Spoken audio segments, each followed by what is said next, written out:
মহাকাশে একজন নভোচারী দিনে আধা কিলো থেকে 1.5 কিলোগ্রাম খাবার খেয়ে থাকেন, আর সেখানে প্রতি 1 কিলোগ্রাম খাবার পাঠাতে খরচ হয় প্রায় $20,000।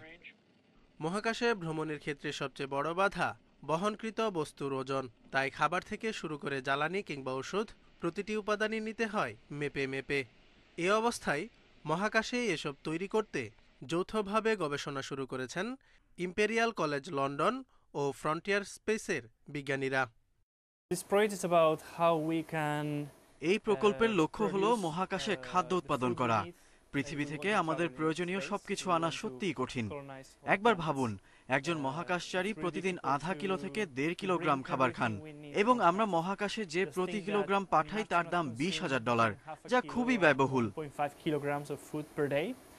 গত 22 এপ্রিল ফ্লোরিডার স্টেশন থেকে স্পেসএক্সের ফ্যালকন 9 রকেটের মাধ্যমে মহাকাশে পাঠানো হয় ছোট জৈব চুল্লি। সাথে পাঠানো হয়েছে ইস্টের কোষ। এগুলো দিয়েই ল্যাবে তৈরি খাবার উৎপাদনের চেষ্টা করা হবে।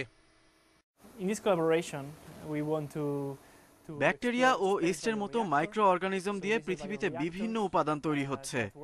এর মাধ্যমে মহাকাশীয় খাবার, মানবদেহের জন্য প্রয়োজনীয় ভিটামিন, বায়োপ্লাস্টিক কিংবা ওষুধ তৈরি সম্ভব। সুতরাং ছোট কোষ দিয়েই মহাকাশেই সবকিছু তৈরি করা যাবে বলে আমি মনে করি।